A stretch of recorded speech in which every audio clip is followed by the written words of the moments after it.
Et si vous avez des problèmes dans votre vie et que vous priez pour un exaucement, de grâce, examinez votre cœur et demandez-vous s'il y a quelqu'un contre qui vous êtes fâché.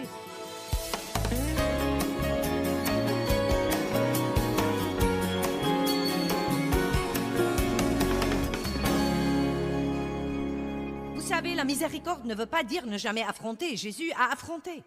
Il a affronté les gens, il a affronté les problèmes, mais il aimait toujours les gens.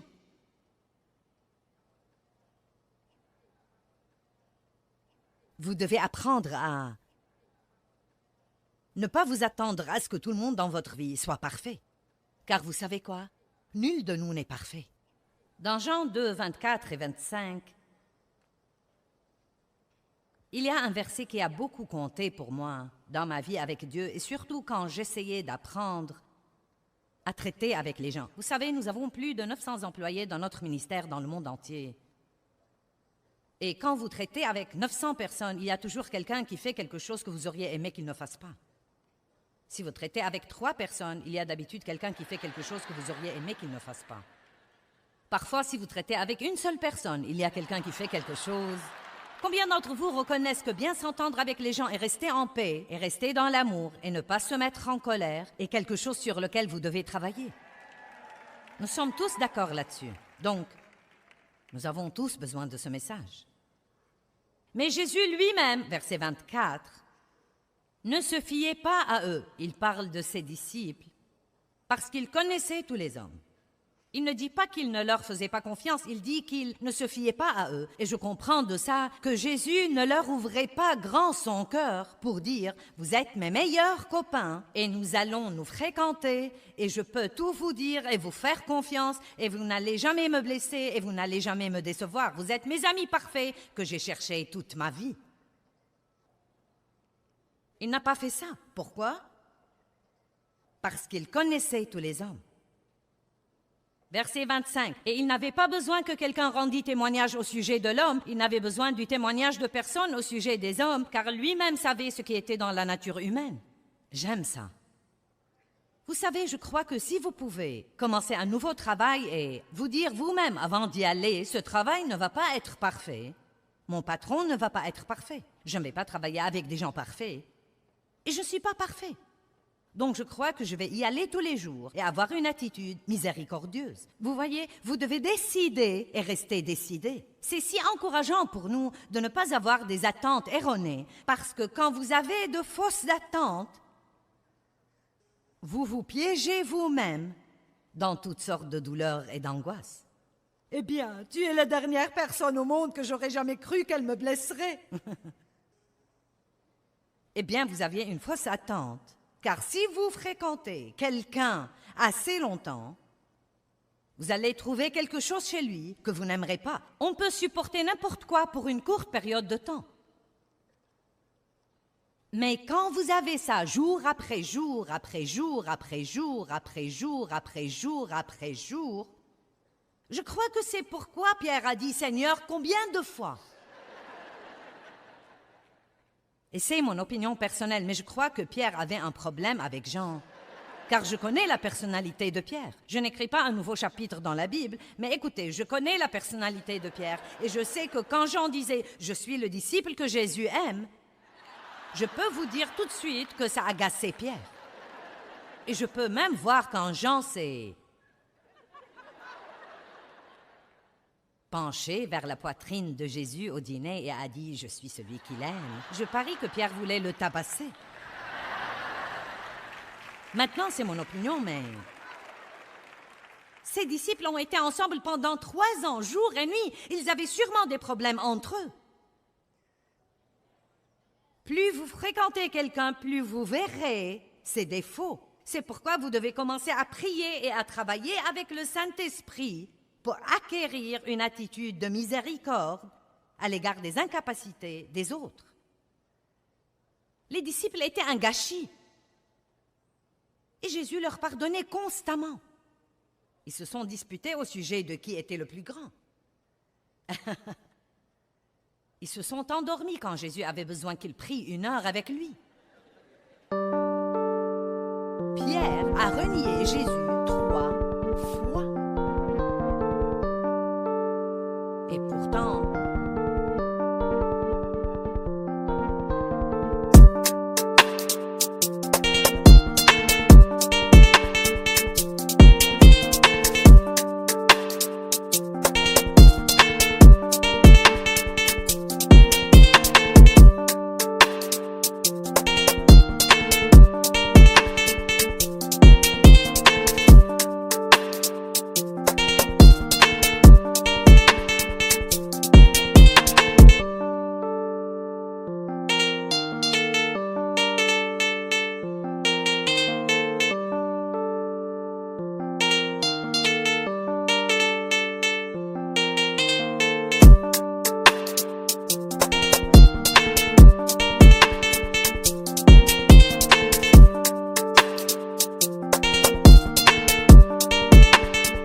Jésus lui a donné la miséricorde.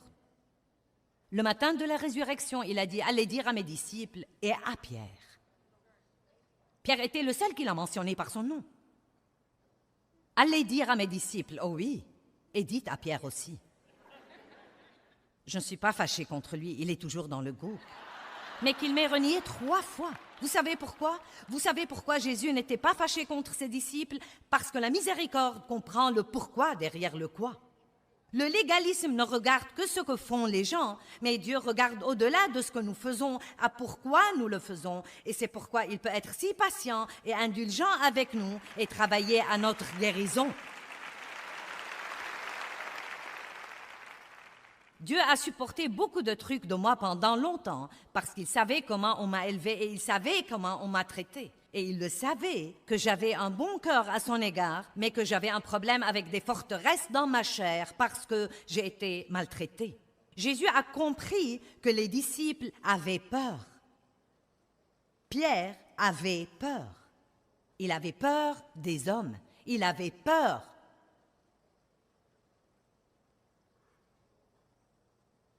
La miséricorde voit le pourquoi derrière le quoi. Jésus confronté, et pourtant il est miséricordieux. Car une des pires choses que vous puissiez faire, c'est d'avoir un cœur plein de non-pardon. Cela gâche votre vie de prière, cela gâche votre communion avec Dieu, cela gâche votre onction, cela ouvre la porte au diable dans votre vie, cela vous rend malade physiquement. Et si vous avez des problèmes dans votre vie et que vous priez pour un exaucement, de grâce, examinez votre cœur et demandez-vous s'il y a quelqu'un contre qui vous êtes fâché. La Bible dit, si tu présentes ton offrande à l'autel et que ton frère a quelque chose contre toi, laisse là ton offrande devant l'autel avant d'essayer de l'offrir à Dieu et va d'abord et fais la paix avec ton frère.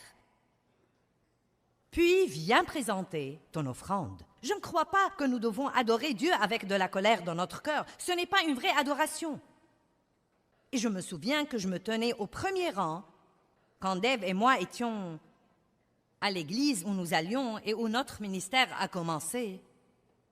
Mais je n'avais vraiment pas encore un ministère. Je donnais des études de la Bible à la maison.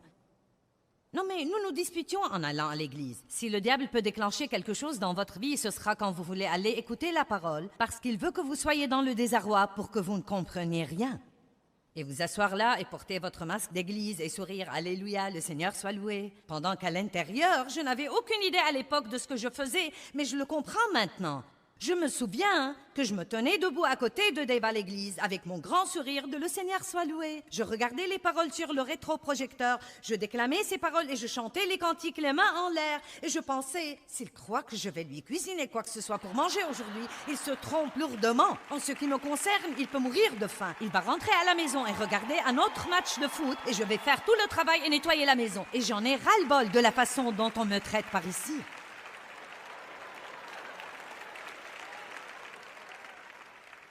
Dieu se soucie de l'homme caché du cœur, non pas de la comédie que nous jouons, mais de l'homme caché du cœur.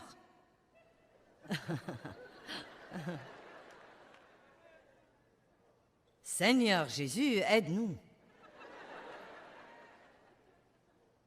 Arrêtez de craindre que quelqu'un ne profite de vous et commencez à obéir à Dieu. Laissez-le vous rendre justice. Laissez-le s'occuper de vos ennemis. Dieu nous rend justice, mais si nous essayons de nous occuper de nous-mêmes, il ne pourra pas s'occuper de nous. Êtes-vous fâché contre votre patron ou contre cette personne au bureau qui a eu la promotion que vous croyez que vous méritiez? Êtes-vous toujours fâché contre vos parents et maintenant ils ont 80 ans et vous ne les appelez toujours pas parce qu'ils ne vous ont pas traité comme il faut quand vous grandissiez? Ne m'obligez pas à sortir là.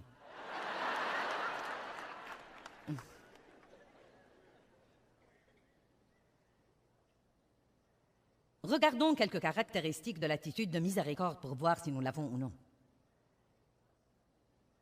Maintenant, il y a le don de la miséricorde et je ne l'ai pas.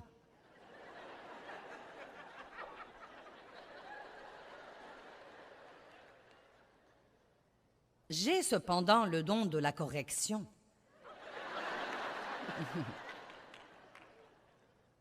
Le don de la miséricorde peut être une belle chose et il y a des gens... Non mais vous en débordez. Vous savez, j'ai dû l'apprendre, je dois m'en revêtir.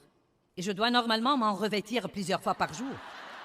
Et je veux que vous sachiez que ce n'est pas parce que vous n'êtes pas particulièrement doué sur ce plan que cela vous dispense de la responsabilité d'apprendre à développer et de travailler avec le Saint-Esprit pour acquérir une attitude miséricordieuse. Nous devons nous revêtir de Christ, nous revêtir de la nature de Christ. Et ce n'est pas parce que vous avez été blessé dans votre enfance et parce que vous craignez que les gens ne vous maltraitent. Cela ne peut pas devenir une excuse pour ne pas acquérir ces belles attitudes que Christ veut que nous acquérions. Une personne miséricordieuse ne dénonce pas les fautes des autres sans une bonne raison. Vous savez quoi? Les mauvaises nouvelles se répandent dans le corps de Christ comme une traînée de poudre. Nous n'avons même pas besoin des médias. Non mais si un pasteur dans un petit village perdu fait quelque chose, non mais tout le monde l'apprend en moins d'une semaine. Mais les bonnes nouvelles ne se répandent pas aussi vite. Et c'est une méchante, mauvaise chose que Dieu méprise. Tout d'abord, nous ne devons même pas croire une mauvaise histoire que quand nous l'entendons de la bouche de 2 ou 3 témoins dignes de confiance. Et deuxièmement, nous ne connaissons pas toute l'histoire. Et troisièmement, la Bible dit que l'amour ne soupçonne point le mal. Je sais certainement qu'il y a eu de grands mensonges racontés sur mon compte qui n'étaient absolument pas vrais. Et j'ai apprécié les amis et les partenaires de notre ministère qui ont dit « Je ne les crois pas. Je ne les crois pas. » Pourquoi sommes-nous si prompts à croire la mauvaise chose et si désireux de la raconter à quelqu'un d'autre? C'est une méchante chose qui est dans la chair et nous ne devons pas marcher selon la chair. Nous devons marcher selon l'esprit et faire toujours ce que Dieu veut que nous fassions. Amen. Donc, 1 Pierre 4:8 dit « L'amour couvre ». J'aime ça. Proverbe 10:12 dit « La haine provoque les querelles, mais l'amour couvre toutes les transgressions. » Vous savez, Joseph a fait une belle chose, elle révèle son caractère. Quand il allait finalement parler avec ses frères et leur révéler qui il était, il y avait plusieurs autres personnes dans la pièce quand ils sont venus à lui pour acheter des vivres. Et vous devez remarquer ça, il a fait sortir tous les autres de la pièce avant d'aborder ce sujet avec ses frères. Vous savez pourquoi? Il voulait que personne ne pense du mal d'eux. C'est une belle attitude. Bien, maintenant, je veux que nous allions à Genèse 9, à partir du verset 18. Et je prie que, comme nous partageons ces quelques versets, que ça mettra un peu de la crainte de Dieu en nous. Car je crois vraiment que nous devons avoir plus de la crainte révérentielle de Dieu. Je crois que c'est une des choses qui nous amène à faire ce qu'il faut, bien que nous n'en ayons pas envie. Et croyez-moi, je crois que c'est une des choses qui manque dans la vie de beaucoup de chrétiens. Nous sommes devenus presque trop familiers avec Dieu. Vous ne devez jamais craindre Dieu d'une mauvaise façon, mais vous devez savoir que Dieu est Dieu et qu'il ne plaisante pas. Et s'il dit qu'il vous bénira, il vous bénira. Mais s'il dit que vous ne devriez pas faire quelque chose, vous feriez mieux de ne pas le faire. Car si vous le faites, il va y avoir un résultat. Tout ce qui est écrit ici est écrit pour l'édification. Ce n'est pas un petit livre de belles histoires que quelqu'un a décidé de rédiger. Ces choses sont pour notre instruction et notre édification. Apprenons quelque chose ici. Genèse 9, 18. Et les fils de Noé qui sortirent de l'arche étaient Sem et Cham et Japheth. Cham fut le père de Canaan, né plus tard. Ce furent les 3 fils de Noé.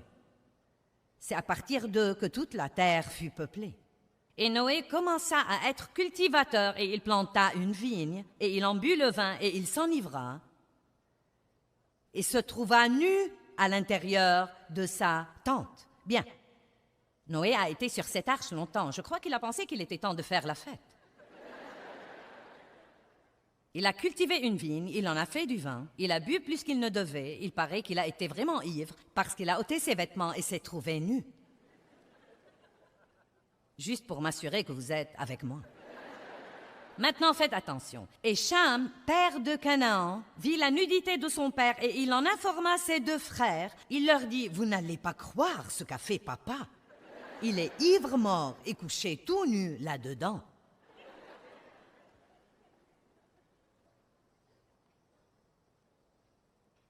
Et Sem et Japheth prirent un manteau, c'est si beau, le placèrent sur leurs épaules à tous 2 et, marchant à reculons dans la tente, à reculons pour ne pas voir la nudité de leur père et lui faire honte et se faire honte, et ils ont couvert sa nudité.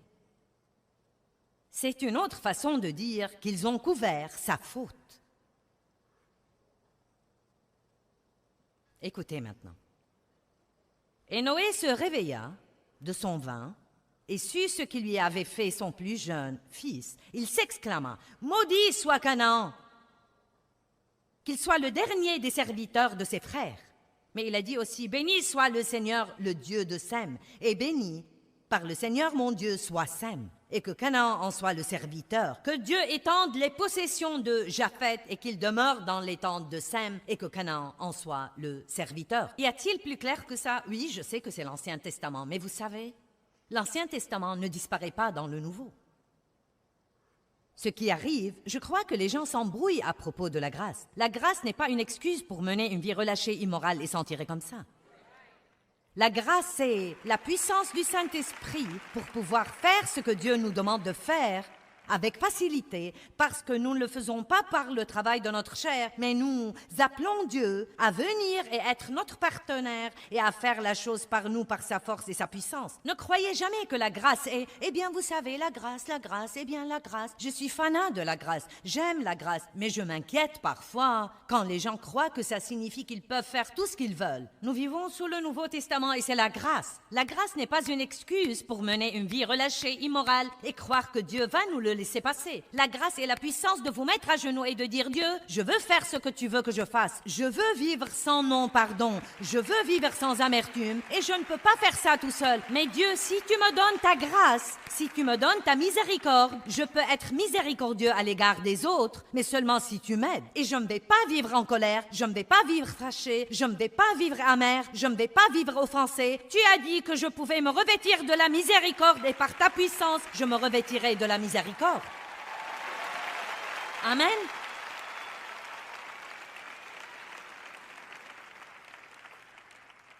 Une autre chose que la Bible dit dans Matthieu 18 est que s'il y a quelque chose entre vous et votre frère, si votre frère vous a offensé, d'abord, que tout le monde dise d'abord, allez trouver votre frère en privé.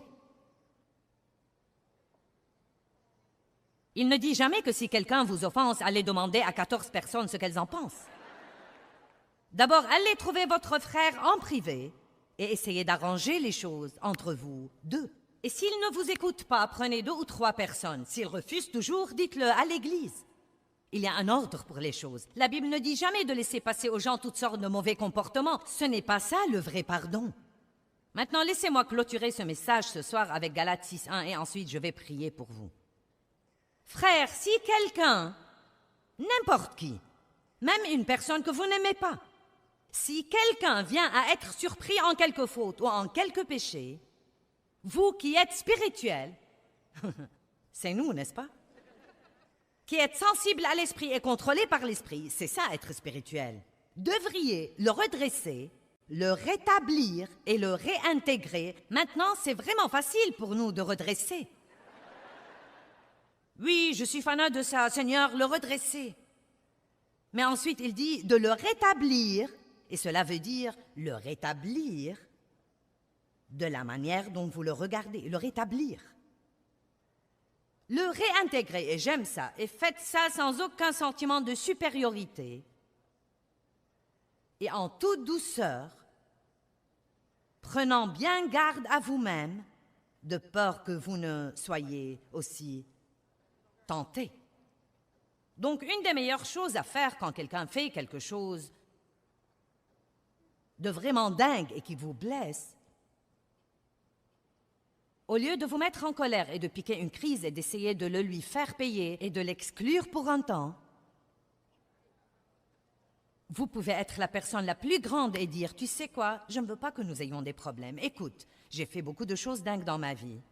Je comprends. Vous savez, beaucoup de fois, les gens nous blessent et ils ne savent même pas qu'ils nous ont blessés. Ils ont passé une rude journée, une mauvaise journée. Et ils ne comprennent même pas vraiment ce qu'ils font. Ma fille faisait la queue dans une pharmacie et attendait pour voir une prescription et l'employé se comportait comme une abrutie. Non mais grognonne, grincheuse, hargneuse, prétentieuse. Et donc en attendant, ma fille a pensé, quand j'arriverai là, si elle va me parler comme ça, je vais la corriger, je vais appeler le directeur et je vais. Et ensuite, Dieu lui a rappelé qu'elle transporte mes livres dans sa voiture pour les donner aux gens qui ont des problèmes. Et Dieu lui a dit, sors de la queue, renonce à ta place dans la queue, va à ta voiture, cherche-lui un livre et occupe-toi de la situation d'une façon différente. Tu ne sais pas ce qui se passe dans sa vie. Peut-être que son mari vient de la quitter. Peut-être que son enfant vient de mourir. Tu n'as pas la moindre idée de ce qui se passe dans sa vie et qui la pousse à se comporter comme ça. Vous voyez, la miséricorde cherche le pourquoi derrière le quoi. Et donc, ce qu'elle a dit, vous savez, quand elle est finalement arrivée là, elle a dit, tu sais, je crois que tu as eu une rude journée. Et elle a dit, je veux que tu saches que Dieu t'aime. Et ma mère a écrit ce livre et je voudrais te le donner car je crois qu'il pourra t'encourager. Je crois qu'il y a une meilleure façon dont nous pouvons nous y prendre avec nos conflits, n'est-ce pas? N'est-ce pas? Eh bien, ça ne sera pas drôle, mais je vais le faire. Combien d'entre vous... Vous savez déjà ce que je vais faire, n'est-ce pas? Vous pensez, oh non, chère dame, je ne veux pas me lever pour que tout le monde ici sache que je suis fâchée. La Bible dit, confessez vos fautes les uns aux autres afin que vous soyez guéris et rétablis à un ton spirituel de la pensée et du cœur. Si vous devez pardonner à quelqu'un, si vous êtes fâché contre quelqu'un, si vous êtes fâché depuis longtemps, si vous vous êtes fâché aujourd'hui, si vous êtes une personne fâchée, si vous êtes soupe au lait, si vous êtes une personne légaliste, insensible, et que vous avez vraiment écouté ce message ce soir, et que vous voulez avoir un nouveau commencement, voulez-vous vous lever? Je vais prier pour vous. Merci. Merci, Jésus. Maintenant, juste pour que vous le sachiez, ce sera la même chose où que je sois. Et il y a quelque chose que je voudrais que vous fassiez, non pas pour être indiscret, mais je veux que vous regardiez autour de vous pour voir combien de personnes sont debout. Et je vais vous dire pourquoi je veux que vous fassiez ça. C'est pourquoi nous n'avons aucune puissance dans l'Église.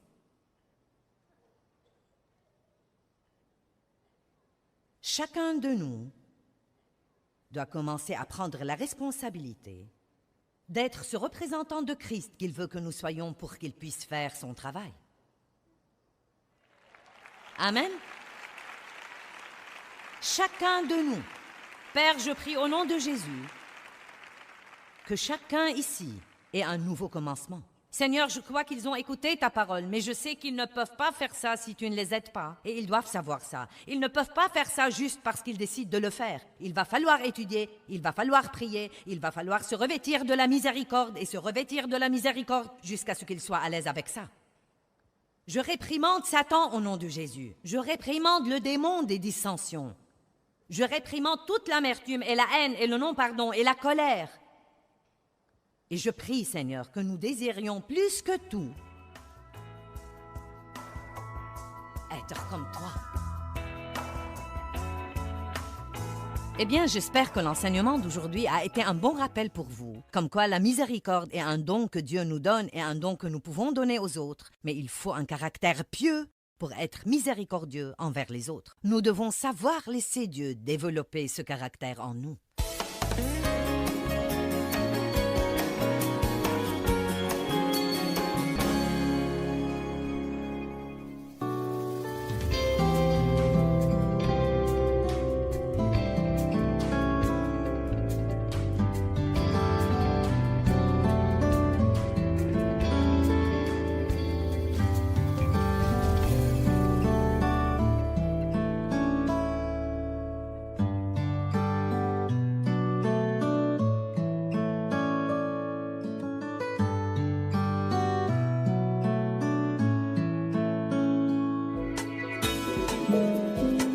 Est-ce que vous sentez que votre vie est déséquilibrée et que vous avez besoin de paix? Eh bien, restez avec nous aujourd'hui et apprenez comment vous pouvez contrôler votre vie plutôt que de laisser votre vie vous contrôler. Tout de suite à l'antenne.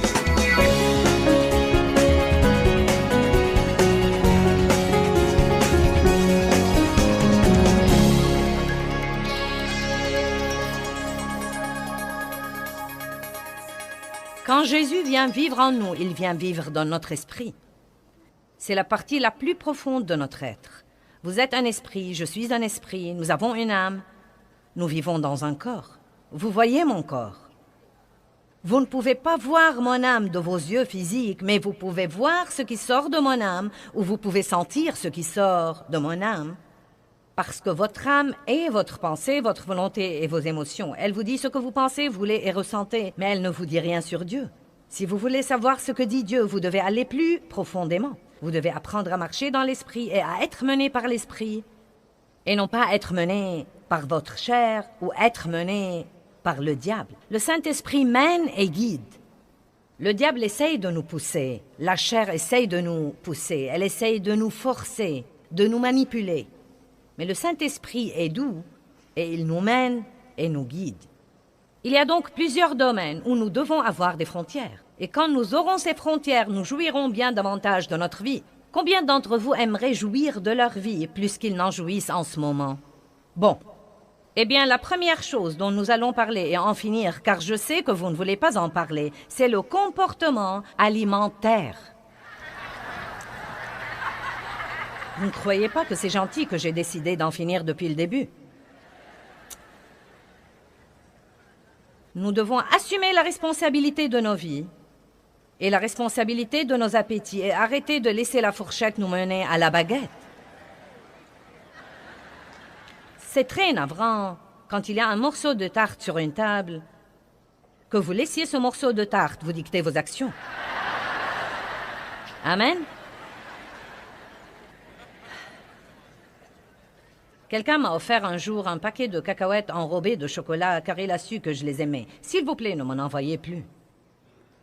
Donc quelqu'un me les a offerts et je les ai aimés. Et la première erreur que j'ai faite était de les prendre et de les cacher dans une partie du réfrigérateur, dans le beurrier précisément. C'était dans la porte du frigo et ce n'était pas transparent. On ne voyait pas ce qu'il y avait dedans. C'était mes cacahuètes enrobées de chocolat. J'avais décidé de bénir ma chair de l'une d'elles tous les soirs après le dîner. Mais vous savez, la chair est plutôt folle. Et elle n'est jamais satisfaite de ce que vous lui donnez. Pas pour longtemps. Vous lui donnez une, elle en veut deux. Vous lui donnez deux, elle en veut trois. Donc pendant, je ne sais pas, quelques jours, une cacahuète me suffisait. Et peu de temps après, ma chair m'a dit « j'en veux deux ». Puis elle m'a dit « trois ».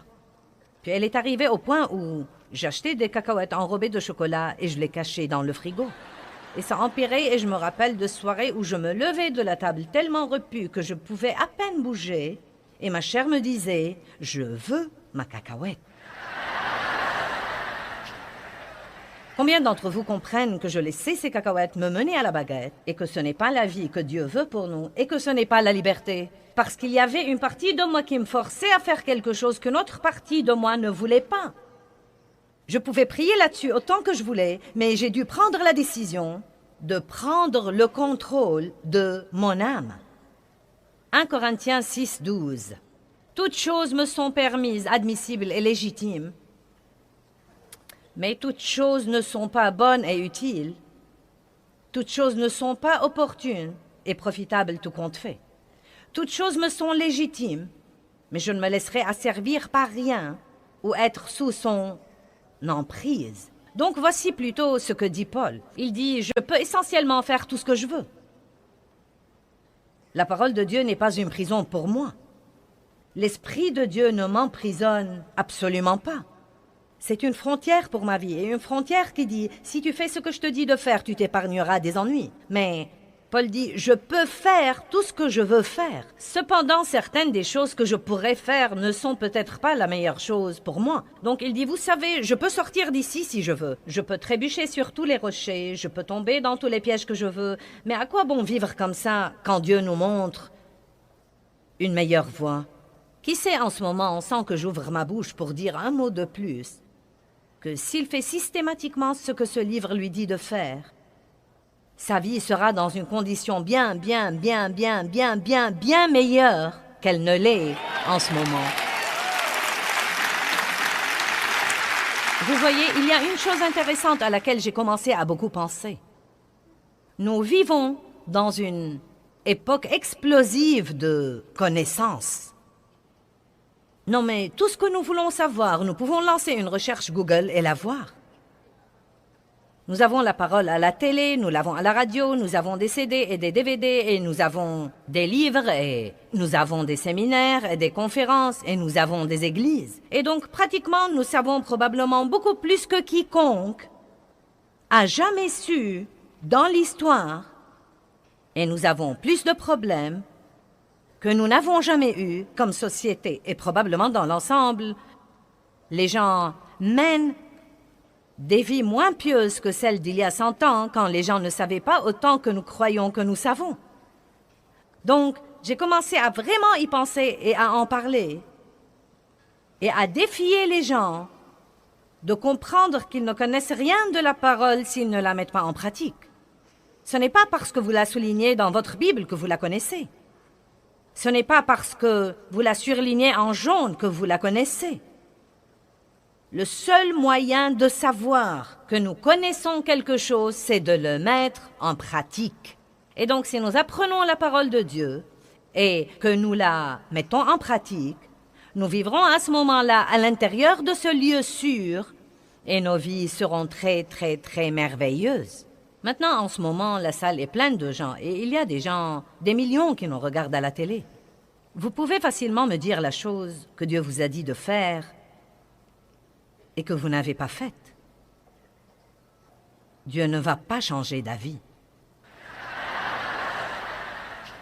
Si vous attendez pour voir s'il va changer d'avis, croyez-moi, il ne va pas changer d'avis. J'ai beaucoup d'expérience là-dessus. Et finalement, écoutez-moi maintenant, parce que c'est vraiment un bon conseil maternel. Finalement, soit Dieu fera à son idée, soit vous serez malheureux et misérable. Amen. Vous savez ce qu'on dit d'une famille? Si maman n'est pas contente, personne n'est content. Eh bien, disons-le comme ça. Si Dieu n'est pas content, aucun chrétien n'est content. Parce que Dieu vit au-dedans de nous. Et si nous voulons avoir la joie dans notre vie, nous devons faire tout ce qu'il nous dit de faire. Et j'espère pousser certains d'entre vous à dire ce soir, vous savez quoi, je ferai aussi bien d'en finir avec ça, et de le faire à la façon de Dieu, et d'aller de l'avant, et d'arrêter de lutter, parce que je suis malheureux. Maîtrisez votre âme, et contrôlez-la. Donc Paul dit, je peux faire tout ce que je veux, mais toutes choses ne sont pas bonnes pour moi. Savez-vous qu'il y a beaucoup de choses que vous pouvez faire et vous en tirer et toujours aller au ciel? C'est vrai. Manger de la malbouffe tout le temps ne vous empêchera pas d'aller au ciel. Déclarer votre faillite ne vous empêchera pas d'aller au ciel. Gaspiller votre temps ne vous empêchera pas d'aller au ciel. Mais voici ce que ça va faire. Ça vous rendra malheureux et vous ne serez pas un très bon témoin pour les autres. Et nous devons comprendre que Jésus est mort pour que nous ayons une vie formidable et nous devons faire tout pour coopérer avec le plan de Dieu et avoir la vie qu'il est mort pour nous donner. Maintenant, Paul fonce. Les aliments sont pour le ventre et le ventre pour les aliments, et Dieu mettra fin à la fonction des deux et les anéantira. Mais le corps n'est pas pour l'immoralité sexuelle, mais il est pour le Seigneur, et le Seigneur est pour le corps, pour le sauver, le sanctifier et le ressusciter. Ce qu'il y a d'intéressant, c'est que Paul dit « Je peux faire tout ce que je veux, mais toutes les choses ne sont pas bonnes pour moi. Il faut donc que je me maîtrise. » Les deux choses qu'il mentionne sont notre appétit pour la nourriture et les appétits sexuels qui causent tant de problèmes pour tant de personnes aujourd'hui dans notre société. Maintenant, vous devez vous occuper de vous-même et vous devez vous occuper de vous-même puissamment et fermement. Vous devez prier contre la tentation. Jésus a dit aux disciples, dans le jardin. Priez afin que vous ne tombiez pas dans la tentation. Mais ils se sont endormis. C'étaient des chrétiens somnolents qui n'étaient pas agressifs et ne venaient pas contre les choses. Il y a des choses vraiment importantes et intéressantes dans la Bible, même sur l'appétit. Vous serez content quand j'aurai fini de l'appétit. Je n'en ai pas pour longtemps. Proverbe 23, 2 dit « Mets un couteau à ta gorge si tu es gourmand. » Or, je suis sûre que Dieu ne veut pas que nous nous coupions la gorge, mais il essaye de nous dire de ne pas manger outre mesure. Nous ne devons pas vivre pour manger, nous devons manger pour vivre, et nous devons comprendre que nos corps sont le temple du Saint-Esprit et faire attention aux choses que nous y introduisons. Certains font plus attention à l'essence qu'ils mettent dans leur voiture qu'aux choses qu'ils mettent dans le temple de Dieu.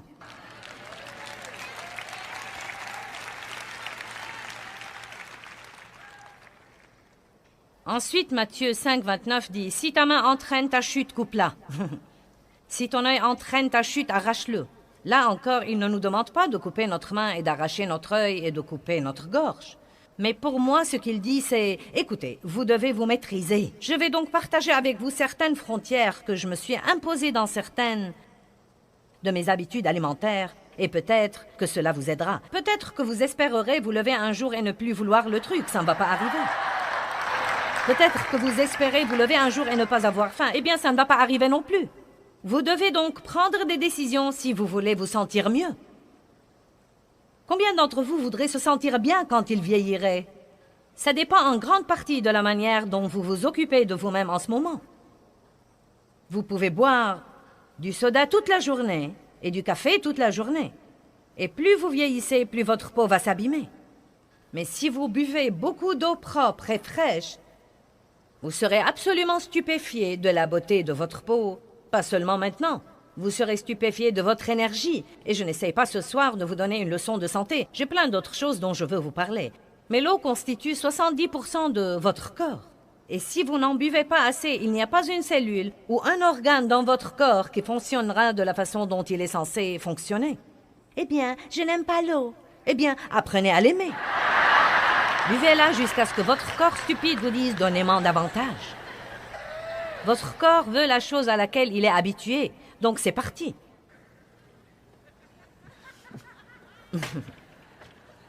Je me suis imposé des barrières et des frontières parce que je veux me sentir bien. Je ne veux pas me sentir fatigué tout le temps. Je ne veux pas me sentir mal tout le temps. Je veux continuer à faire ce que je fais jusqu'au jour où Jésus va me prendre chez lui. Et je sais que pour faire ça, je devrais m'occuper de moi-même. Donc, je bois du café. Mais ma frontière est que je bois 2 tasses par jour. Nous n'allons pas parler de la grandeur des tasses, mais... Hé, nous faisons des progrès. Maintenant, de temps en temps, écoutez-moi, de temps en temps, parce que je ne veux pas que mes frontières deviennent une prison, donc de temps en temps, si je bois mes 2 cafés tôt dans la journée, et que peut-être nous sortons dîner un dîner agréable, et que je veux une 3e tasse de café, je sors de la porte de ma barrière, et je prends cette 3e tasse de café. Mais le jour d'après, je reviens à ma frontière. Vous voyez, ce n'est pas ce que vous faites de temps en temps dans votre alimentation qui va ruiner votre santé. C'est vivre sans frontières tout le temps. Je vais vous donner ce soir une responsabilité. Si vous ne voulez aucune frontière, vous feriez aussi bien de partir maintenant. Parce qu'il y a beaucoup de trucs à propos desquels nous prions et nous attendons que Dieu les fasse à notre place. Mais la vérité, c'est qu'il nous donnera la force de les faire. Mais il nous faudra combattre le bon combat de la foi, tenir ferme, mettre quelques frontières dans notre vie et laisser notre chair piquer sa crise jusqu'à ce que nous la maîtrisions de nouveau. Mes cacahuètes m'ont manqué quand j'ai d'abord arrêté de les manger. La vérité est que maintenant, je ne pense aux cacahuètes enrobées de chocolat que quand je raconte cette histoire. Et franchement, je pourrais avoir tout un paquet de cacahuètes enrobées de chocolat dans ma chambre. Car beaucoup de fois, soit on m'envoie des douceurs, soit l'hôtel nous donne des douceurs. Et je ne suis même pas tentée de les manger. Mais il y avait un jour où ça a été plus fort que moi. Et croyez-moi, votre chair n'exige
que ce qu'elle a l'habitude d'avoir. Comprenez bien ça. Vous dites, je suis adonné au sucre. Eh bien, vous ne le serez pas si vous l'enlevez de votre corps. Votre chair va piquer une crise. Mais vous vous y habituerez. Et vous serez très content. Eh bien, et les desserts alors? Eh bien, j'ai une frontière de 2 desserts par semaine. Je prends 2 desserts par semaine. Et j'en jouis quand je les prends. Non, mais je les attends avec impatience et j'en parle. J'ai déjà un gâteau jaune avec un glaçage au chocolat qui m'attend en rentrant à la maison. Et j'en jouirai. Mais vous voyez, je peux faire ça 2 fois par semaine et me sentir toujours bien et avoir toujours le poids que je veux avoir et sentir toujours que je m'occupe de moi-même. La parole de Dieu n'est pas une prison, mais elle nous dit ce que nous devons faire pour nous occuper de nous-mêmes. Mais qu'est-ce qui arrive? Nous mangeons le gâteau, nous aimons le gâteau, donc maintenant notre petite âme se déchaîne et nous voulons du gâteau tous les jours. J'aime la crème fouettée dans mon café. Et j'ai commencé à boire de la crème fouettée dans mon café. Et peu de temps après, mes pantalons sont devenus serrés. Donc maintenant, je jouis toujours de la crème fouettée dans mon café, mais ma frontière est 1 fois par semaine. Et demain est le jour.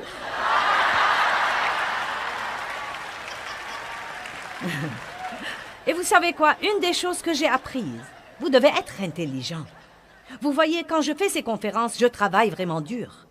Et quand je finis, demain matin, je vous aurai donné tout ce que j'ai. Et ensuite, je dois rentrer à la maison et reprendre des forces pour pouvoir faire une autre conférence le week-end suivant ou le week-end d'après. Et j'aime beaucoup ça. C'est ce que je suis appelée à faire, mais j'ai appris que quand je finis et que je suis fatiguée, je dois faire quelque chose pour moi-même.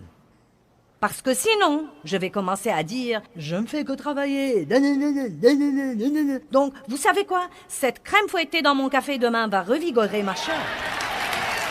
Et ce petit peu de gâteau va revigorer ma chair. Mais je reviendrai ensuite tout droit à ma frontière, car je ne veux pas avoir une âme déchaînée.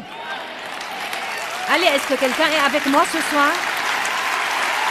Je ne vis pas dans une prison où tout ce que je fais tout le temps, c'est de me priver. Mais je refuse à mon âme le droit de me dominer et de me mener à la baguette tout le temps. Et je crois vraiment que nous sommes tellement excessifs. Soit nous ne faisons rien, soit nous faisons tout. Si je goûte à un biscuit, j'en mangerai une douzaine. Non, ce n'est pas vrai. Vous n'êtes pas censé vivre comme ça. J'aime beaucoup les pâtes et je pourrais en manger tous les jours. Mais j'essaye de me limiter à 1 fois par semaine. J'essaye de boire 3 litres d'eau par jour, mais je commence à sentir que je vais me noyer. Je ne sais pas, c'est beaucoup trop. Mais on me dit que parce que je voyage beaucoup et que je parle beaucoup, je dois boire alors au moins 3 litres et demi d'eau par jour. Quand je voyage et que j'ai beaucoup de décalage horaire, je dois parfois prendre des somnifères pour pouvoir dormir la nuit. Mais vous savez quoi? Je n'en prends pas plus de 2 nuits de suite parce que je ne veux absolument pas m'y adonner. Maintenant, peut-être que certains d'entre vous doivent prendre des somnifères tout le temps. Ce n'est pas une session pour vous donner mauvaise conscience, mais j'essaie juste de vous faire remarquer que nous ne devons pas former des dépendances et que si nous nous imposons des limites, notre âme ne pourra pas nous dominer ou nous contrôler. Maintenant, là encore, ce n'est pas une session de critique. Certains d'entre vous sont peut-être obligés de faire quelque chose pour différentes raisons. J'utilise ceci comme un exemple, car c'est une des choses pour lesquelles j'ai mis une frontière. Et je veux que vous commenciez à vous demander, eh bien, quel genre de frontière personnelle est-ce que j'ai? Est-ce que je mets toujours une frontière, puis je l'enlève quand elle devient inconfortable?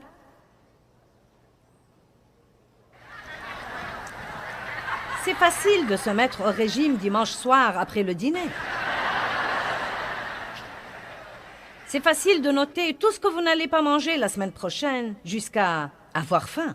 Donc, pourquoi ne priez-vous pas là-dessus? Imposez-vous des frontières sur votre alimentation. Cela ne veut pas dire que nous ne pouvons pas jouir de la nourriture. Dieu a mis la nourriture sur terre pour que nous en jouissions, mais nous ne voulons pas qu'elle nous domine et devienne notre patron.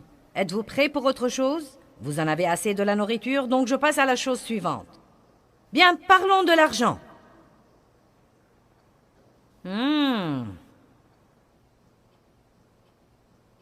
y a un autocollant qui dit « Je ne peux pas être à découvert, il me reste encore des chèques. » Et malheureusement, c'est le style de vie de beaucoup de gens. C'est à peu près tout ce qu'ils savent sur leurs finances. Il y a des gens qui font des chèques tant qu'ils en ont. Ils ne savent pas si leurs chèques sont sans provision. Il y a des statistiques sur les dettes, et je ne vais pas les lire toutes. J'ai une série là-dessus si vous avez des problèmes financiers et que vous voulez vraiment arranger les choses. Et je sais que c'est très populaire, vous savez, de prier pour un miracle d'annulation des dettes. Vous savez, il y a même des gens qui font des séminaires et voyagent ça et là et imposent les mains sur vous pour l'annulation des dettes.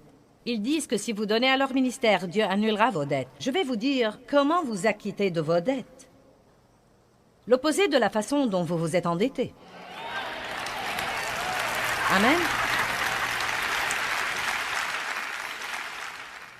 Vous avez trop dépensé et vous vous êtes endetté. Maintenant, il faut que vous dépensiez moins pour vous acquitter de vos dettes. Amen. Vous savez, nous menons si souvent des vies désordonnées et nous attendons que Dieu vienne nous délivrer. Mais la vérité, c'est que nous n'apprenons rien s'il fait ça. Or, Dieu est un Dieu qui fait des miracles. Et je ne dis pas qu'il ne fera pas un miracle pour vous acquitter de vos dettes, mais je veux vous dire ceci. Et je le crois de tout mon cœur. Si nous faisons ce que nous pouvons faire, Dieu fera ce que nous ne pouvons pas faire. Mais si nous ne faisons pas ce que nous pouvons faire, donc Dieu ne fera pas ce que nous ne pouvons pas faire. La graine que nous semons, c'est de faire la partie que nous pouvons faire. Et donc, si vous êtes endetté, vous devez demander à Dieu de vous montrer la façon dont vous gaspillez l'argent et les endroits où vous dépensez votre argent. Si vous ne pouvez pas contrôler les cartes de crédit, vous devez arracher cet œil-là, couper cette main-là. C'est exactement ce dont parle ce verset dans Matthieu. Si votre carte de crédit entraîne votre chute, coupez-la. Si vous... si vous ne pouvez pas vous débrouiller... Si vous allez au magasin et qu'il y a un tas de trucs en solde dont vous n'avez pas besoin, mais vous ne résistez pas à la pancarte 75% de remise parce que vous avez une âme déchaînée, peut-être que certains pensent, je croyais que nous assisterons à une réunion religieuse. C'est précisément le genre de truc dont nous devons parler à l'Église. C'est pourquoi les vies des gens sont un tel gâchis, et c'est pourquoi ils ne sont pas heureux. Et Dieu parle de ce genre de truc. La Bible dit, celui qui emprunte est l'esclave de celui qui prête, et que l'avidité vole la vie des personnes avides. Nous devons arrêter de vouloir tout ce qu'il y a dans le monde, et de le vouloir parce que quelqu'un d'autre là et vouloir encore et encore et encore et être prêt à faire n'importe quoi pour l'avoir. Je me demande combien de gens, même ici ce soir, se tuent pratiquement dans des travaux supplémentaires et des heures supplémentaires et ont beaucoup de pression dans leur vie et peut-être prennent des...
Pour les nerfs à cause de toute la pression sous laquelle ils sont pour posséder une maison qu'ils n'habiteront même pas.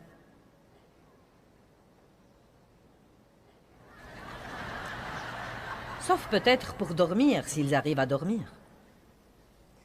Je me demande combien de gens prennent 3 emplois pour envoyer leurs enfants à l'université alors qu'ils ne prennent même pas la peine de leur parler. Allez! Je ne dis pas de ne pas les envoyer à l'université, mais un temps avec vous serait plus important que de prendre 3 emplois pour leur donner ce que tous leurs amis ont et finir par ne pas même les connaître. Hébreux 12, verset 11. Or, aucune discipline pour le présent ne semble être un sujet de joie, mais de tristesse, mais plus tard elle produit le fruit paisible de la justice à ceux qui sont exercés par elle. Donc, la moindre discipline, que ce soit boire 2 tasses de café par jour alors que vous en voulez 10, ou prendre la crème fouettée 1 fois par semaine alors que vous aimeriez la prendre tous les jours, aucune discipline n'est drôle en ce moment, ne semble être un sujet de joie. Mais mes chers, plus tard. Mais plus tard. Amen.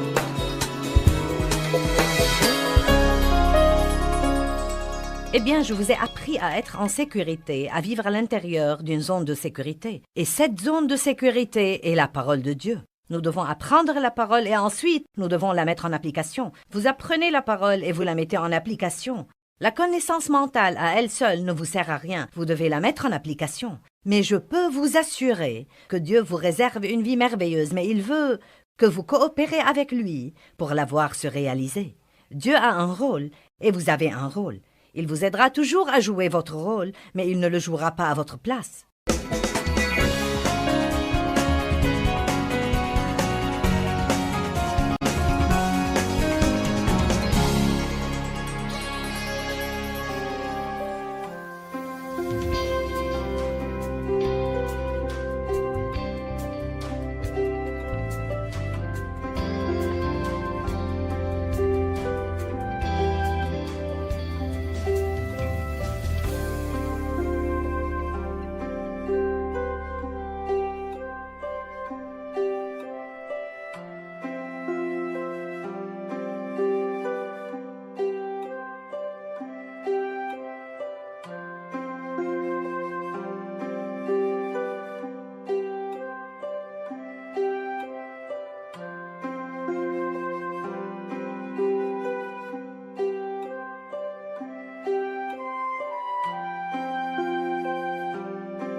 Toutes les choses difficiles que Dieu vous demande de faire, il n'essaie pas de vous rendre malheureux. Il essaye de vous mettre dans un endroit où il peut faire dans votre vie plus que vous ne pourriez jamais même imaginer.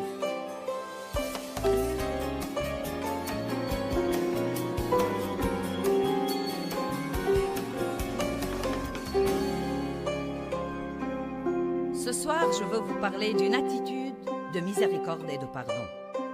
Je viens d'écrire un livre intitulé « Rendez-vous service et pardonnez ». Et pendant que j'écrivais ce livre, je me suis rappelé de nouveau dans mon cœur de l'importance de ne pas être des chrétiens fâchés. Un chrétien fâché est une contradiction, le savez-vous? J'ai cherché le mot « amour » l'autre jour dans le dictionnaire grec. J'aime étudier l'amour très fréquemment parce que ça me fait toujours avancer dans cette direction et je sais que c'est la volonté de Dieu. Donc j'ai cherché le mot amour de nouveau juste pour me rafraîchir la mémoire. Et une des choses qu'il dit est que l'amour est le thème central du christianisme. Or, l'amertume et le ressentiment et le non-pardon ne sont pas de l'amour. La colère n'est pas de l'amour. Donc si l'amour est le thème central du christianisme, comment pouvons-nous être des chrétiens fâchés et croire qu'il n'y a pas de mal à ça? Et ce n'est pas parce que nous venons à l'église et que nous sourions quand nous arrivons à la porte de l'église que nous n'avons pas des problèmes de colère. Certains n'en ont pas, mais beaucoup d'entre vous étiez peut-être fâchés quand vous êtes entrés ici.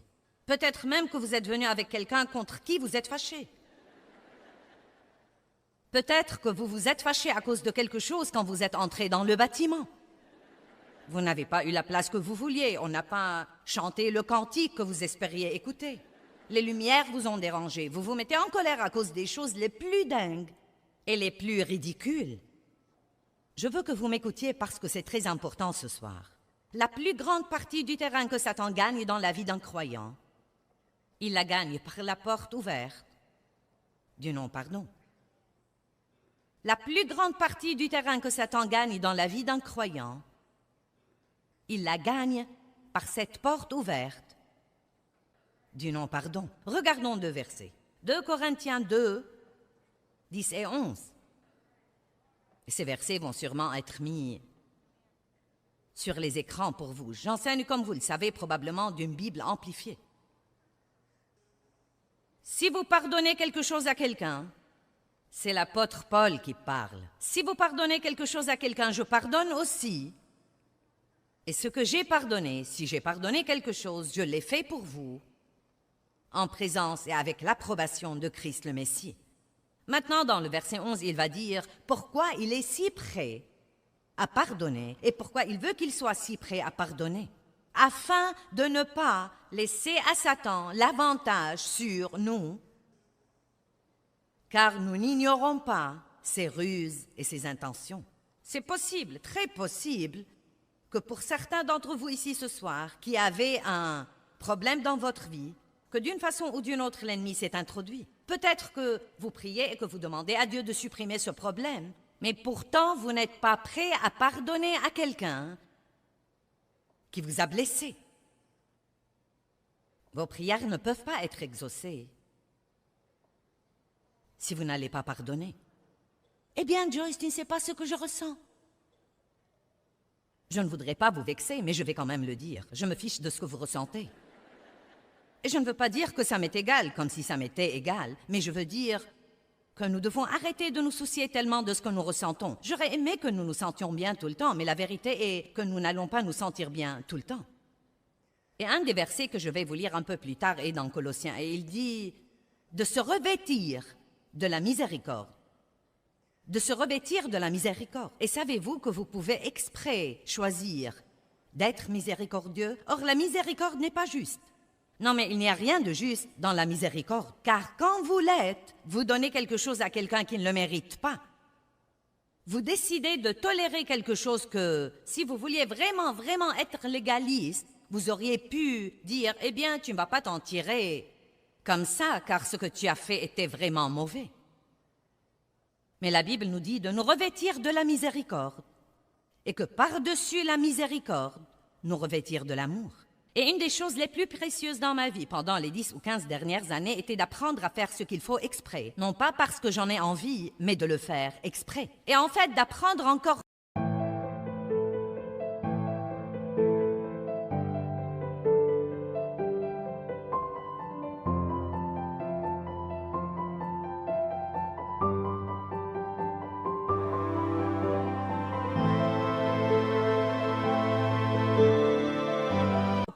que quand je fais ce qu'il faut et quand je n'ai pas envie de le faire, c'est à ce moment-là que je grandis spirituellement. Quand je fais ce qu'il faut parce que j'en ai envie et que c'est facile et que ce n'est pas une lutte, à ce moment-là, j'opère dans quelque chose où j'ai déjà grandi à un autre moment quand je faisais ce qu'il fallait quand c'était dur. Donc, ne croyez pas que ce sera toujours facile de faire ce qu'il faut, mais rappelez-vous, quand vous faites ce qu'il faut et que c'est difficile à faire, la bonne nouvelle est que vous pouvez dire « je grandis ». Je grandis spirituellement en faisant le bon choix. Ne vous lassez pas de faire le bien. Éphésiens 4, 26. Quand vous vous mettez en colère, ne péchez pas. J'aime ça parce que on peut se mettre en colère et ne pas pécher. La colère elle-même n'est pas nécessairement un péché. C'est en fait une émotion que Dieu a mise en nous pour nous faire savoir quand nous sommes maltraités. Donc la colère n'est pas nécessairement un péché. Ce que nous faisons de cette colère devient un péché. Que le soleil ne se couche pas sur votre colère, votre exaspération, votre fureur ou votre indignation. Wow! Je me demande combien de personnes il y a ici ce soir adorant Dieu, priant pour la satisfaction de leurs besoins. Elles sont allées se coucher fâchées hier soir. Vous savez, vous pouvez être à la maison et vous bagarrer avec votre conjoint. Et vous pouvez aller vous coucher fâché, bien que le Saint-Esprit essaye de vous parler et que vous sachiez parfaitement que vous devriez vous humilier et essayer de réparer, même si ce n'est pas votre faute.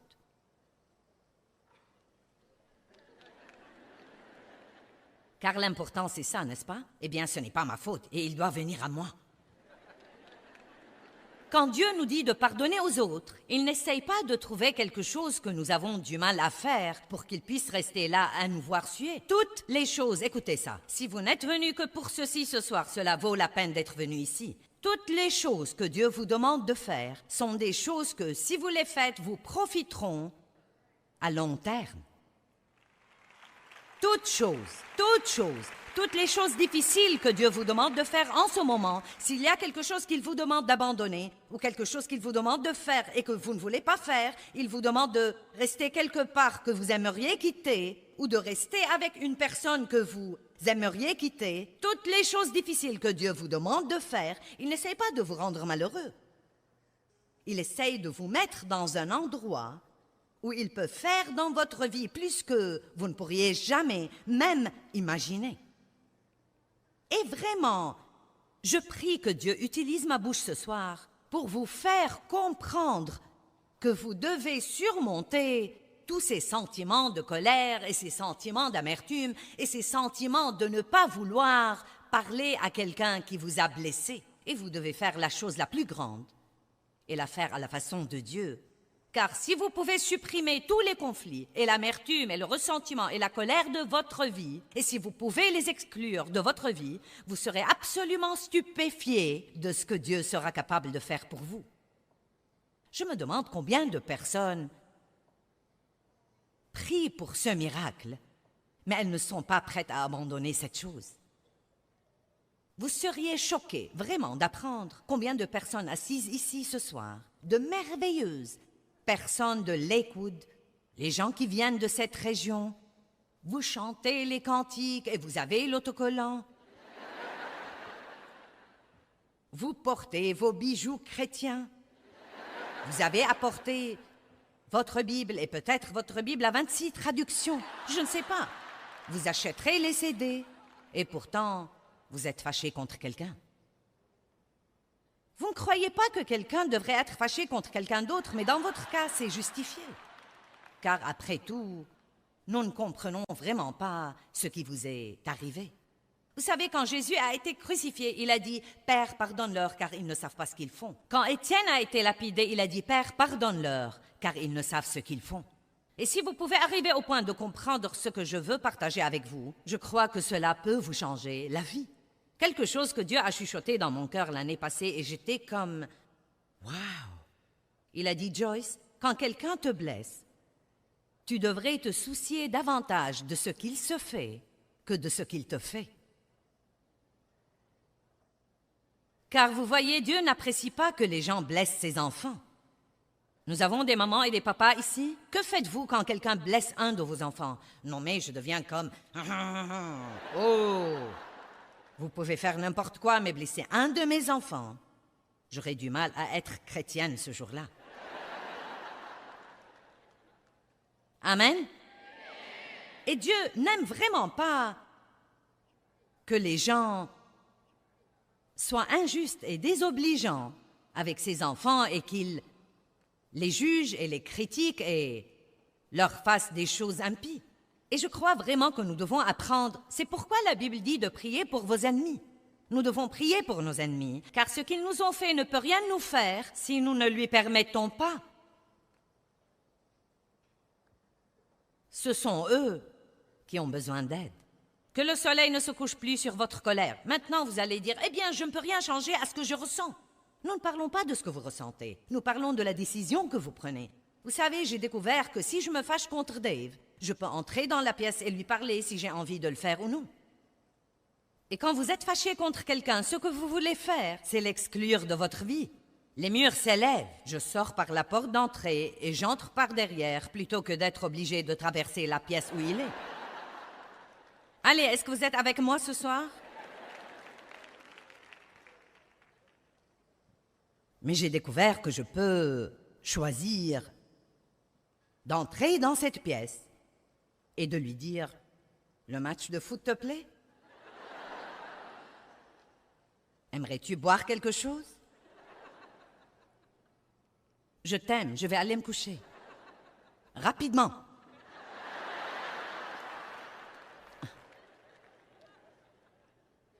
Combien d'entre vous croient que tout ce truc de colère est un grand problème pour les chrétiens? Vous savez quoi? Nous devons faire quelque chose là-dessus. Chacun de nous doit prendre la responsabilité, personnellement, de dire « Je ne vais pas vivre fâché ». Maintenant, vous ne pouvez pas toujours changer ce que vous ressentez, mais vous pouvez changer ce que vous faites car vous avez le libre choix. Et si nous faisons ce qu'il faut assez longtemps, nos sentiments nous suivront plus tard. Je vais dire ça de nouveau. Si nous faisons ce qu'il faut assez longtemps, nos sentiments ne tarderont pas à nous suivre plus tard. Une des choses qui arrive quand vous priez pour vos ennemis, c'est qu'il vous sera difficile de rester fâché contre quelqu'un pour qui vous priez. Et donc, vous pouvez commencer par faire ça, par prier pour les gens qui vous blessent. Priez pour eux. Et une chose que vous pouvez faire quand vous êtes fâché, c'est d'étudier la parole sur ce plan. Vous savez, si j'ai mal à la tête, je n'y mets pas un pansement. Et quand vous êtes fâché contre quelqu'un, vous n'avez pas besoin d'un message sur la prospérité. Vous devez étudier dans la parole sur la colère, l'amertume et le ressentiment et le non-pardon, et vous devez l'étudier jusqu'à ce que la parole fasse une percée et vous libère de cet esclavage. Puis votre prospérité s'en suivra. Cherchez le royaume et la justice de Dieu, la façon juste d'être et de faire, et toutes ces choses vous seront données par surcroît. Cherchez le royaume, cherchez à faire les choses comme Dieu veut que vous les fassiez, et Dieu vous donnera les bénédictions. Ne poursuivez pas les bénédictions, laissez-les vous poursuivre.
Philippiens 2:5 dit que nous devons prendre la même attitude qu'avait Jésus.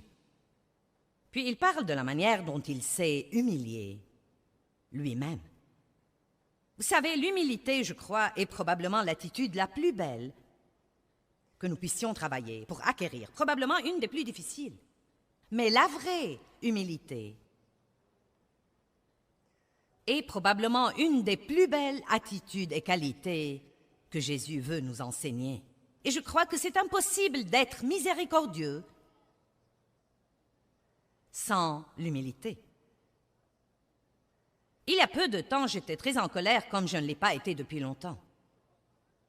J'ai été choquée par toute la colère que j'avais. C'était contre un parent, pas Dave, Dieu merci. Ça fait si longtemps que Dave et moi sommes mariés que nous ne prenons même plus la peine de nous mettre en colère. 44 ans, janvier dernier, c'est comme, pourquoi se quereller?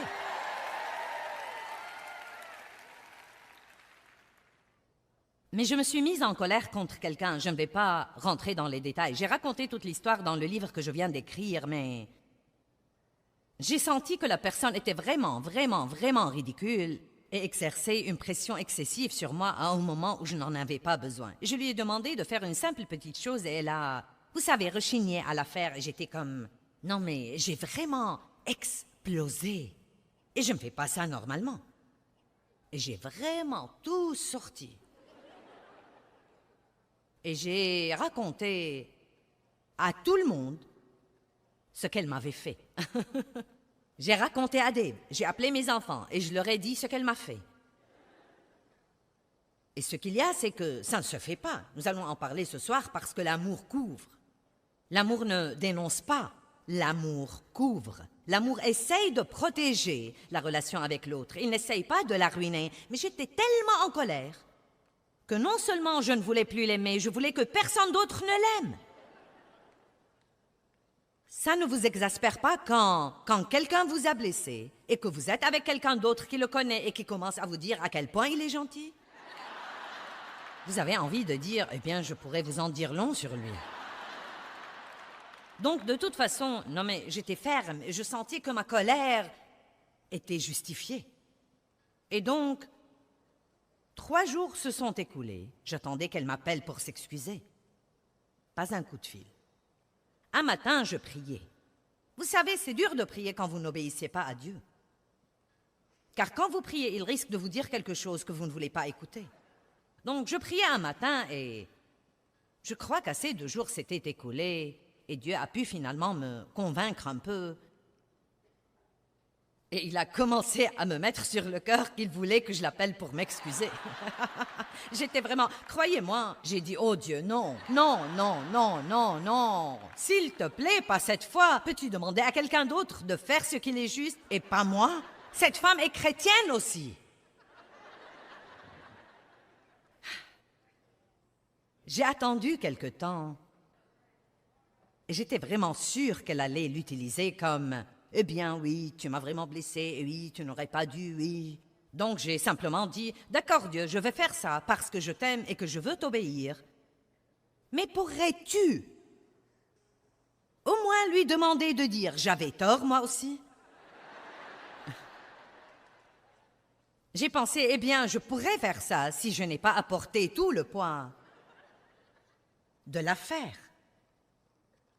Donc j'ai appelé, à moitié espérant qu'elle ne répondra pas, car beaucoup de fois elle ne répond pas. Mais voici, elle était à la maison ce jour-là pour me parler. Et vous savez, j'ai dit, vous savez, écoute, je veux juste te dire que je suis désolée d'être tellement en colère l'autre jour. Non mais tout de suite, elle a dit, tu sais quoi? Vraiment, n'y pense plus. Elle a dit, je n'ai pas bien agi non plus. Et c'était si joli. Et ensuite, c'était comme... Toute cette pression est partie. Je pouvais prier. Je travaillais sur mon livre et donc ça a aidé. Mais je n'aurais pas pu faire ça si je n'avais pas été prête à vraiment m'humilier et à la laisser penser que, vous savez, je ne pensais vraiment pas que j'avais tort. Mais je me suis rendu compte que, bien que ce qu'elle avait fait était mauvais, ma réaction de cette façon était tout aussi mauvaise. Vous voyez, même quand quelqu'un vous fait du tort, la colère que vous avez et que vous commencez à proférer est tout aussi mauvaise. Je crois que nous devons acquérir une attitude beaucoup plus complaisante. Et vous savez, dans le naturel, je ne serai pas une personne très accommodante, mais j'ai acquis beaucoup plus de cette attitude dans ma vie. Vous savez pourquoi? C'est vraiment très éprouvant pour vous si vous n'arrivez pas tôt ou tard au point d'être un peu plus accommodant et de ne pas faire une montagne d'une taupinière et de ne pas exiger tout d'une certaine manière dans votre vie. Il y a un verset que j'aime absolument. Je crois que c'est une des plus belles parties de la Bible, et ça se trouve dans Matthieu 11, 28 à 30. « Venez à moi, vous tous qui êtes fatigués et qui êtes chargés, et accablés, et moi je vous donnerai du repos. Je soulagerai et détendrai et rafraîchirai vos âmes. Prenez mon joug sur vous et apprenez de moi, car je suis bienveillant, doux et humble, modeste de cœur. » N'est-ce pas beau? Humble, bienveillant, doux et modeste. Et j'aime également le reste de ça. Il dit, « Et vous trouverez le repos, le soulagement, la détente, la récréation et le calme béni pour vos âmes. » Vous voyez, à l'instant où j'ai été prête à m'humilier et à m'excuser auprès d'elle, juste pour la paix, pendant que je croyais qu'elle devait s'excuser auprès de moi, la récompense que j'ai eue immédiatement était le repos pour mon âme, le soulagement et le calme pour mon âme. Car mon joug est aisé, utile, bon, et j'aime cette partie dans la Bible amplifiée. Il n'est pas sévère, dur, cassant ou oppressant. J'ai été élevée par un homme, mon père, qui était très sévère et dur et soupolé et cassant. Et chaque fois qu'on le côtoyait, il n'y avait que la pression. Et malheureusement, je suis devenue tout à fait comme lui dans les premières années de ma vie. Très légaliste. Vous savez, si vous n'êtes pas miséricordieux, vous serez légaliste. Vous ne pouvez pas être les deux. Soit vous serez légaliste, soit miséricordieux. Et être légaliste veut dire que vous avez certaines attentes spécifiques des gens et des situations. Et si vos attentes ne sont pas satisfaites, vous serez vexé et normalement, vous allez le faire savoir à quelqu'un d'autre. Maintenant, évidemment, nous voulons nous attendre à de bonnes choses. Nous voulons nous attendre au mieux de la vie. Mais je vais vous révéler quelque chose que nous ne pouvons pas espérer des gens, et c'est la perfection. Nous ne sommes pas parfaits. Nous ne trouverons pas une église parfaite. Nous ne trouverons pas un travail parfait. Nous ne trouverons pas une personne parfaite pour l'épouser. Nous ne trouverons pas un enfant parfait. Si nous étions parfaits, nous n'aurions pas eu besoin de Jésus. Nous avons tous, T-O-U-S, tous, des faiblesses. Nous avons tous des forces, mais nous avons tous des faiblesses aussi. Et c'est pourquoi la Bible est remplie du message qui dit que nous devons être prompts à pardonner. Nous devons être généreux avec notre pardon. Nous devons toujours croire le meilleur chez les autres. Et nous devons acquérir une attitude de miséricorde où notre première réaction sera, tu sais quoi? Step 1, wake up early, gonna rise with the sun. Step 2, get some good, some food in you. Step 3, think real hard about what you wanna be. Step 4, everybody just do your thing. Wake up, today's gonna be a good day. Wake up, today's gonna be a good day. Wake up, today's gonna be a good day. Wake up, today's gonna be a good day. Wake up, today's gonna be a good day. Wake up, today's gonna be a good day. Wake up, today's gonna be a good day. Wake up, today's gonna be a good day. Yo. Set your affirmations, aspirations. I got shit to do, the aftermath of preparation. Good food, good mood, blood in circulation. One step at a time, yeah, that's how you make it. Set a goal you control and the steps you take them. I try to pick one thought, have some concentration. And if I make a mistake, it's called education. I try to do this every day, call it replication. Wake up, today's gonna be a good day. Wake up, today's gonna be a good day. Wake up, today's gonna be a good day. Wake up, today's gonna be a good day. Wake up, today's gonna be a good day. Wake up, today's gonna be a good day. Wake up, today's gonna be a good day. Wake up, today's gonna be a good day. So life ain't easy, yo, I think there's a reason though. Ups and downs, just like every different season, yo. Sometimes I'm high, other times I'm barely breathing, though. I always gotta fight and hide from the demons, yo. Negative thoughts are poison, they rot. Head full of flies, so here come the clouds. They'll never stop unless I can swap all the bad for the good in my head when I'm lost. Yeah, so I'ma fake it till I make it. Positive thoughts are overtaken, I got patience. One day at a time is how you operate a cadence. A flow, you grow, you show yourself a foundation. Stay away from all the shit that causes temptation. I know that I like to do it cause it's sensation. I live my life in my head like a narration. Don't expect greatness, do my best, man, I'll take it. Wake up, today's gonna be a good day. Wake up, today's gonna be a good day. Wake up, today's gonna be a good day. Wake up, today's gonna be a good day. Wake up, today's gonna be a good day. Wake up, today's gonna be a good day. Wake up, today's gonna be a good day. Wake up, today's gonna be a good day. Wake up early, gonna rise with the sun. Step 2, get some good, some food in you. Step 3, think real hard about what you wanna be. Step 4, everybody just do your thing. Ne t'inquiète pas pour ça. Ne t'inquiète pas pour ça, ça n'a aucune importance. Je fais des erreurs moi aussi. Au lieu de... Quoi? Comment tu as pu me faire ça à moi? Et quelle est l'attitude derrière ça? Comment tu as pu être si bête pour faire ce genre d'erreur et blesser la parfaite moi? Mais vous voyez, une personne humble sait quel gâchis elle est.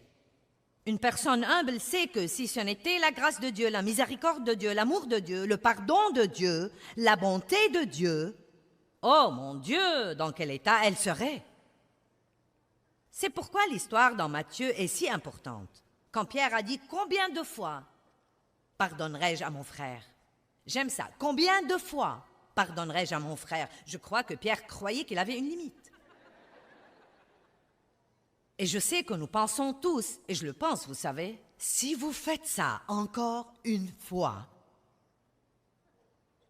ça va dépasser les bornes. Puis Jésus a raconté une histoire sur un homme qui ne pouvait pas payer sa dette et qui a demandé d'être pardonné et son maître lui a pardonné. Et ensuite, ce même homme, allez, si vous êtes fâché ce soir, vous êtes cet homme. J'ai dit que si vous êtes fâché ce soir, vous êtes cet homme. Parce que vous n'avez pas pu payer votre dette et vous avez demandé à Dieu de vous pardonner et il vous a pardonné, et vite. Il a été miséricordieux envers vous et sera miséricordieux envers vous et envers moi chaque fois que nous allons à lui avec nos faiblesses. Il sera toujours miséricordieux envers nous. Comment donc pouvons-nous refuser de pardonner aux gens qui nous ont blessés?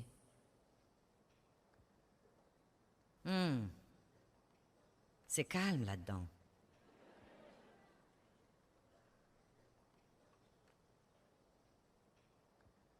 Quelles sont vraiment vos attentes des gens?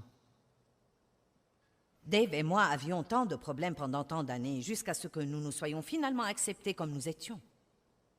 Et nous nous sommes, en fait, réunis dans la cuisine. Et nous nous sommes serrés la main et nous nous sommes regardés et j'ai dit... Je t'accepte comme tu es. Et il a dit, et je t'accepte comme tu es. Cela ne veut pas dire que nous n'avions pas tous les deux besoin de changement, mais seul Dieu peut changer les gens. Vous n'allez pas changer quelqu'un en étant fâché de lui parce qu'il est ce qu'il est, parce qu'il peut changer pour essayer de vous faire plaisir, mais si Dieu ne fait pas un travail dans son cœur, quel que soit ce qu'il faisait avant, et vous lui avez demandé d'arrêter, ça va surgir autre part. Peut-être d'une façon différente, mais ça va surgir autre part. C'est pourquoi c'est tellement mieux de prier pour les gens. Et oui, vous pouvez parler aux gens. Vous savez, la miséricorde ne veut pas dire ne jamais affronter. Jésus a affronté. Il a affronté les gens, il a affronté les problèmes, mais il aimait toujours les gens.